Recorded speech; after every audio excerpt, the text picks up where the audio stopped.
story came up the other day, and it may have been with Tracy Gamble, the other Golden Girls writer producer that visits us often, is something about like you were number 13 on the Roseanne show, so you could be fired without her knowing your name, and you had to wear the shirt that came up in your conversation. It came up. Well, it was pretty famous amongst writers. Yeah.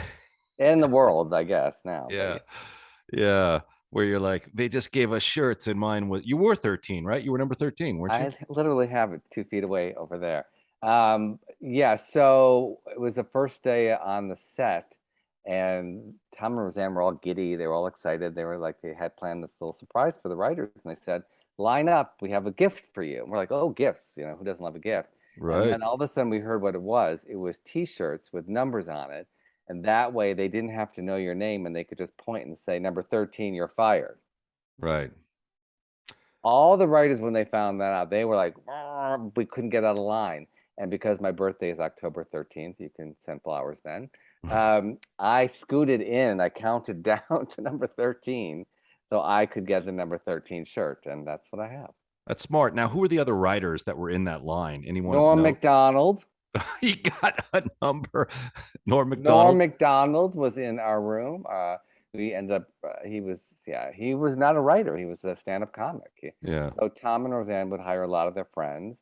And that's how they learned to write. And a lot of them became very successful writers. Pat Bullard and Laura Keitlinger. Lois Bromfield was in the room. So Norm would say, I'm going to be the biggest comedian in the world. And we're like, yeah, okay, Norm, bring it down a notch. But he was so sweet. He was such a sweetheart and so funny. But his humor was just like this really, it's just an oddball take on things. Very, very dry, which I love, that kind of humor. Yeah, you do. You have that kind of humor too sometimes. Yeah, not his level. I mean, he was just, it's debatable, my friend. So now other people have heard that story about being tagged with the number for your pending termination, but have said that it was all a joke, and it was. And they thought it was funny. Other writers hated it. They were so mad, and it was so demoralizing. And what a way to start the job, to feel that way. It's like it was.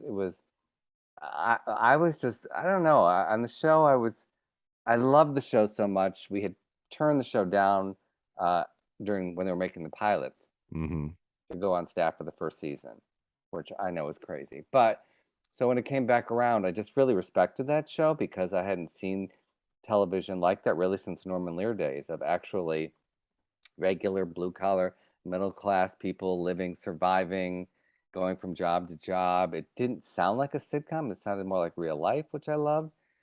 So I loved all that. And then, obviously I followed all the craziness of Roseanne, and I went on the show. I would tell people, if I could just hug her, she'll feel better. She'll feel loved. She'll be more, easy to work with. You're probably not wrong.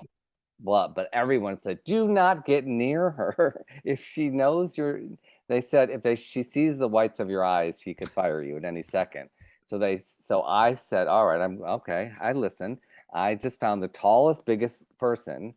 And every time we went down to the stage for run-throughs, I would stand behind the big person with my script, kind of watching the run-throughs, because I didn't want her to see me. Your road to redemption is paved with tombstones. No quarter, kill all masters. Go to noquarterkillallmasters.com. Rated R.